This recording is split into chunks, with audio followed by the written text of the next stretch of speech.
안녕하세요. 현재 대구 경매시장이 장난이 아닙니다.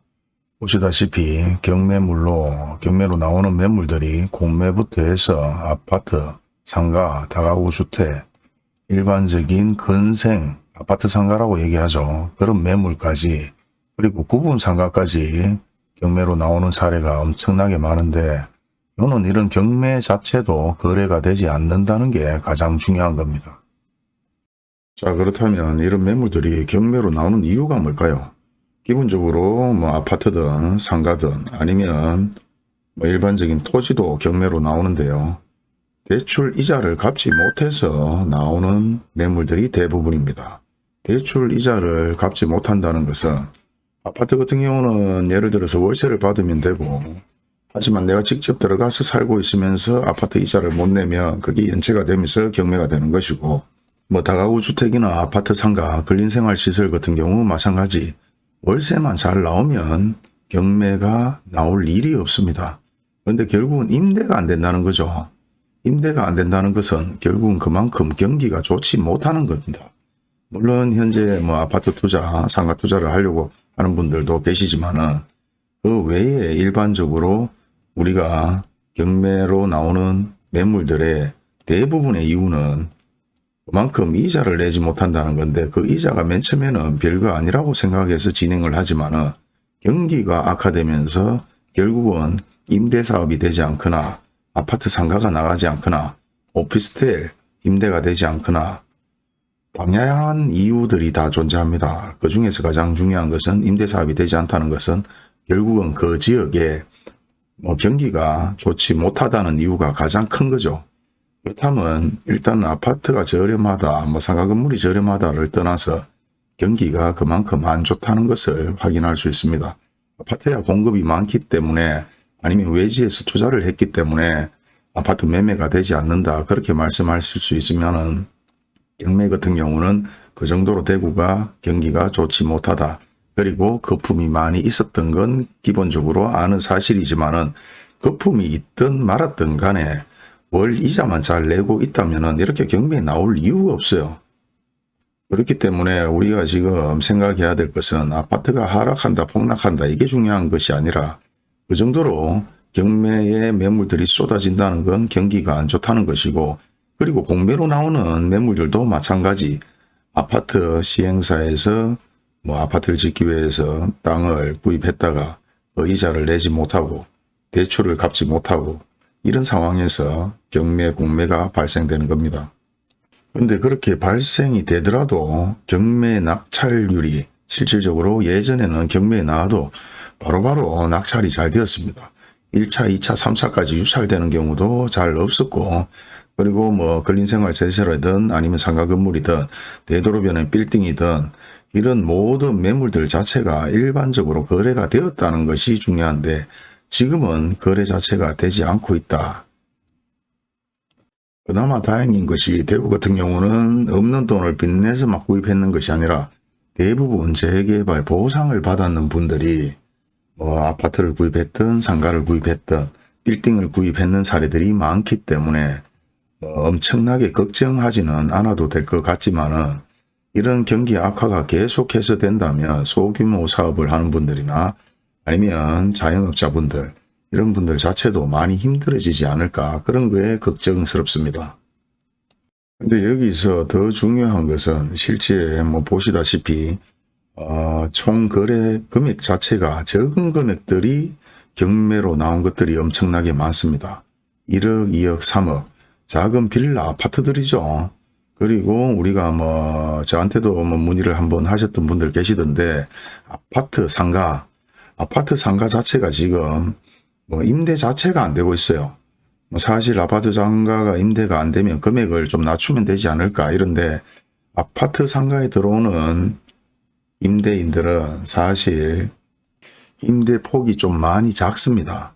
아파트 상가가 세대수가 1000세대든 500세대든 300세대든 그 아파트를 보고 들어와야 되는데, 그나마 대도로변에 상권이 어느 정도 자리 잡아져 있는 아파트라면은, 물론 아파트 상가 임대가 어느 정도 되겠지만은, 그렇지 못하다면은 실제 우리 아파트 분양 가격이 뭐 6억 7억 한다지만은 아파트 상가 분양 가격도 저렴하지가 않습니다. 뭐 3, 4억, 5, 6억, 6, 7억, 7, 8억 다양하게 있단 말이죠.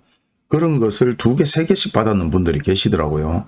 그래서 저한테 물어보고 이런 뭐 상담도 하신 분들 계시던데, 요는 그런 6억, 5억짜리의 상가를 임대를 놓으려면 적어도 대출을 받아서 구입했기 때문에 과연 얼마의 임대를 놔야 되느냐. 최소 100만 원, 200만 원 이상의 임대료를 받아야 되는데, 지금 현 시점에 그렇게 임대료를 주고 들어갈 수 있는 임차인이 없습니다. 임차인이. 세입자가 없다는 거죠. 그렇기 때문에 계속해서 공실로 있고, 내가 생돈을 물어가면서 이자를 내야 되고, 아파트 같은 경우는 뭐 중도금을 내야 되는 중도금 이자가 있지만은, 상가 같은 경우도 뭐 사실 잔금을 치고 나면은 월 이자가 계속해서 나가는데, 세입자를 구하지 못하면은 계속해서 생돈이 나가야 됩니다. 그리고 어느 정도 여유가 있는 분이라면은 관계가 없지만은, 여유가 없는 분들은 빌리는 것에도 한계가 돼 있고, 지금 같은 경우는 뭐 은행에 가보시면 아시겠지만 대출 자체도 많이 되지 않고 있는 상황이다 보니 어쩔 수 없이 경매로 내보내는 그런 사례들도 있고, 뭐 뉴스도 제가 올려드렸지만은 고의적으로 아파트 부도를 내서 경매로 진행을 시키는 사람들도 있고 다양합니다. 물론 아파트 같은 경우는 전세를 워낙 쉽게 구입한 사람들이 많다 보니까 그런 상황들이 되고, 다가구 주택 마찬가지 권리 분석을 해보지 않고 생각 없이 전세 계약을 했는 사례들도 있는 것 같고요. 그리고 뭐 부동산의 수수료를 줄이기 위해서 직거래로 계약을 했다가 손해를 보신 분도 계신 것 같습니다. 이 모든 것들이 한 곳을 가리킨다고 제가 얘기 드렸는 것처럼 실제 아파트 폭락의 시간들이 다가올 수 있다. 그리고 부동산 하락 시점에 경기 하락까지 동반돼서 실제 대구 자체 경제가 흔들릴 수도 있는 그런 상황입니다. 하지만 여유가 있고 현금을 가지고 있는 분들은 이런 기회를 절대 놓치지 않죠. 자, 그리고 경매에 대해서 물어보시는 분들이 좀 있는데, 저는 경매를 전문적으로 하는 사람은 아니라서 자세하게 설명은 못 들어도 가장 중요하게 생각해야 될 것은 경매가 시작되는 시점의 아파트 가격과 실제 현재의 아파트 가격이 천지로 가격이 틀립니다. 경매 자체의 시작가와 경매의 지금 현재 경매가 시작되면 그 기간이 2개월에서 3개월 그렇게 소요가 됩니다. 그 사이에 대부분 아파트 가격들이 지금 내리고 있기 때문에 경매 시작가와 현재 경매를 받아야 되는 유찰되는 것들을 자세하게 보시게 되면은 계속해서 유찰되는 이유가 최초에 은행에서 감정을 했는 금액보다도 더 내려가는 사례들이 많죠. 모르는 분들은 최초 경매 시작가, 그리고 대출 받았는 금액, 그리고 은행에서 감정을 했는 부분에 대해서 그걸 가지고 이 정도면은 살만하다 그런 식으로 생각하시는 분들 계신데, 그렇지 않습니다. 최초 경매가 시작되고 나서 2개월에서 3개월, 4개월, 길게는 몇 개월이 걸리다 보니까 감정가를 비교를 해서 이 정도면은 내가 아파트를 저렴하게 하나 구입해야 되겠다, 이렇게 생각하다 보면은 결국은 경매로 사는 아파트가 실제 일반적으로 급매물로 나오는 아파트보다 더 비싸게 책정돼서 구입을 하는 사례들이 있기 때문에 계속해서 경매가 유찰되는 것이니까 그런 것도 꼼꼼히 따져봐야 된다. 그리고 경매 전체 분포도를 보게 되면 어느 한 곳에 몰려있는 곳이 잘 없습니다. 전체적으로 경매가 나오고 있다. 전체적으로 임대사업이 제대로 되고 있지 않다. 경기가 좋지 못하다. 그런 것을 확인할 수가 있습니다. 물론 여러분들이 이 얘기만 듣고 실물로 실제 체감을 얼마나 하실지는 모르겠지만은 부동산으로 밥을 먹고 사는 사람들은 어느 정도 체감을 다 하고 있는 내용들이고요. 그리고 수승구라고 별 반찬 있는 게 없습니다. 똑같습니다. 하지만 가장 중요한 게 제가 말씀드리는 게 위치, 상권이 가장 활발한 곳에 아파트를 구입하든 상가주택을 구입하든 상가를 구입해라. 그리고 상권이 있는 곳에 주택을 구입하면 주택을 개조해서라도 상가를 또 만들 수 있고, 주택에 내가 살면서 또 상가로 임대를 놓을 수 있는 부분들도 있고 상권이 활발하면 결국은 임대사업은 어느 정도 된다는 겁니다. 그래서 도로도 몇 메다 도로가 물었는지도 중요하지만은 상권 얘기하는 것이 가장 중요하다. 그리고 뭐 예전에 또 뭐 어떤 분들이 물어서 얘기도 드렸지만은 역세권은 서울이나 해당되는 거지 대구는 대부분 아시다시피 좀 보수적인 성향이라서 그렇다고 차가 엄청나게 막히는 것도 아니에요. 그래서 자가용을 대부분 많이 운영을 하기 때문에 역세권에 자꾸 중점을 두지 마시라는 겁니다. 하지만 역세권이 좋지 않다는 내용은 절대 아닙니다. 당연히 없는 것보다 있는 게 100번 낫습니다. 하지만 역세권을 따질 것이냐, 상권을 따질 것이냐, 몇 메다 도로를 접하고 있는 것을 따질 것이냐, 그렇게 얘기를 했을 때, 물어봤을 때는 역세권은 마지막이 될 것이다. 그래서 상권, 도로를 접하고 있는 대도로변의 매물이냐 아니면 이면 도로의 매물이냐에 따라 금액 차이가 많이 나는 겁니다. 제 설명이 피부로 와닿는 분들도 계실 것이고 이해가 안 되는 분도 계시겠지만은 일단은 영상을 자꾸 보거나 뉴스를 보거나 하다 보면은 이해가 좀 됩니다. 그리고 마지막으로 경매에 대해서 말씀드렸으니까 주의할 사항은 경매가 무조건 저렴한 것은 아니다. 현 상황을 미루어 봤을 때는 경매보다 더 저렴하게 급매물로 나오는 매물들이 있을 것이라는 것을 참고하시고 금액을 꼼꼼히 확인해 보시고 구입하시는 것을 추천드리겠습니다. 경매에 대한 내용은 여기까지 하고 나머지 뉴스를 한번 들어보도록 하겠습니다. 감사합니다.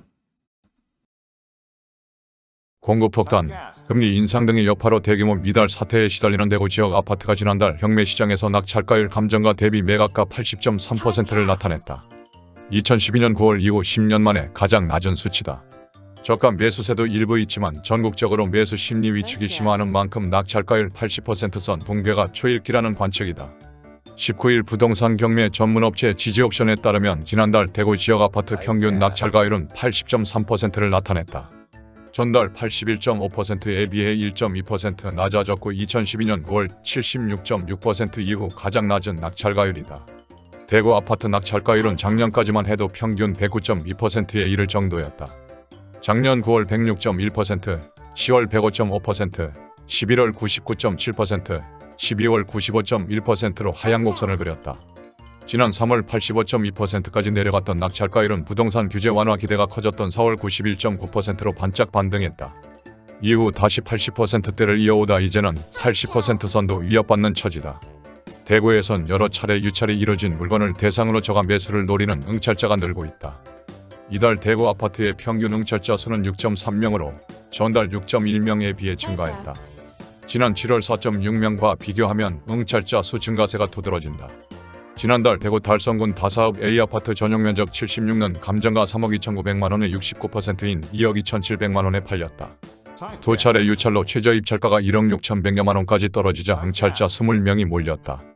달서구 월성동 B아파트 전용 85도 응찰자 20명이 경매에 참여했다.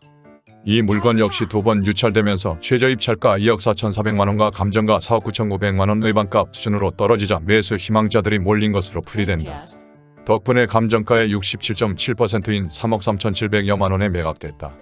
서구 중리동의 C아파트 전용 49는 낙찰가율 65.5%인 9,600만원에 팔렸는데 응찰자 수가 15명에 달했다.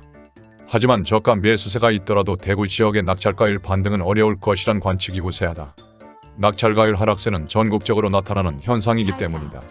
지난달 전국 아파트 낙찰가율은 전월 90.6% 대비 4.7%포인트 하락한 85.9%를 기록했다.